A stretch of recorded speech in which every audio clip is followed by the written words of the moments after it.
Zee 24 तास एक पाऊल पुढे।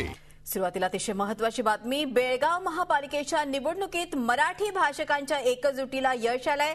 महाराष्ट्र एकीकरण समितीला 31 जागांसह स्पष्ट बहुमत मिळाल्यानं बेळगाव महापालिकेवर मराठीचा झेंडा फडकलाय।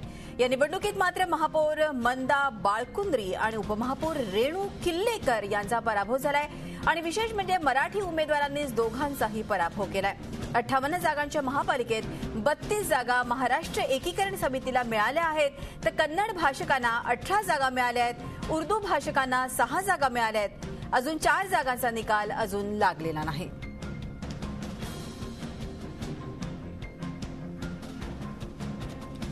महाराष्ट्र एकीकरण समितीचे अध्यक्ष किरण ठाकूर आपल्याबरोबर आहे। किरणजी, पहिल्यांदा तर मी अभिनंदन करते। अर्थातच मराठी भाषकांच्या एकजुटीला हे यश आलेलं आहे।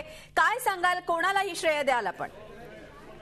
तर महापालिकेच्या निवडणुका घाईगर्दीने घेण्यात आल्या आणि त्यामुळे काम करायला फार कठीण होतं आणि विधानसभा अगोदर होतात का महापालिका अगोदर होतात याचा प्रश्न होता।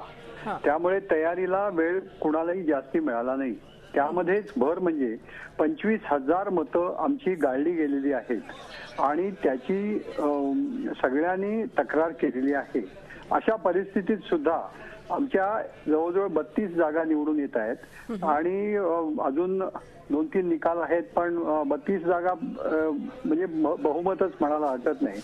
मागे 30 जागा होत्या, याच्यामध्ये वाढ झालेली आहे, पण आमची अपेक्षा होती 37 ते 38 जागा याव्यात। पण आपल्याकडे मराठी जास्ती इच्छुक असल्यामुळे 4-4, 5-5, 10-10 लोक सुद्धा उभे राहतात। अशा वेळेला काही जागा गमवाव्या लागल्या, याचं आम्हाला दुःख आहे। महापौरांच्या वॉर्डमध्ये किंवा उपमहापौरांच्या वॉर्डमध्ये मराठी भाषिकच होते, त्यामुळे तसं काय कुणाला हे केलेलं नव्हतं, याला तिकीट दिलं किंवा त्याला तिकीट दिलं। जे येथील ते मराठीच आहेत। आमच्याकडे ज्या निवडणुका होतात त्या मराठी भाषिक, उर्दू भाषिक आणि कानडी भाषिक अशा होतात आणि त्यामधला हा विजय आहे। ही 6व्यांदा आम्ही महापालिका जिंकलेली आहे। महाराष्ट्राचं आता तरी लक्ष जात आहे काय की हा भाग महाराष्ट्रात घेण्यासाठी पॉलिटिकल विल पाहिजे। पॉलिटिकल विल नसल्यामुळे हा प्रश्न तसाच राहिलेला आहे।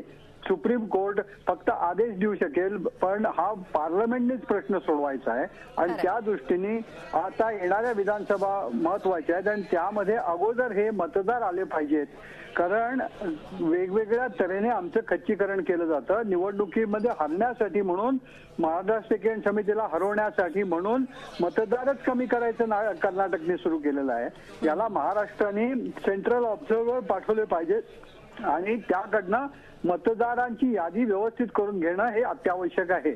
अच्छा, किरणजी तुर्तास धन्यवाद आमच्याशी बोलल्याबद्दल। हे होते महाराष्ट्र एकीकरण समितीचे अध्यक्ष किरण ठाकूर। अर्थातच आपण त्यांना अभिनंदन केलं, कारण की आपल्याला बघतोय की पालिकेवरती मराठी झेंडा फडकणार आहे, पण त्याचबरोबर आपण बघतोय की त्यांच्या ज्या काही मागण्या आहेत, एकीकरणासंदर्भात त्यांचे जे विचार आहेत, त्याला लवकरात लवकर यश मिळावं अशीच आपण इथे अपेक्षा करूया।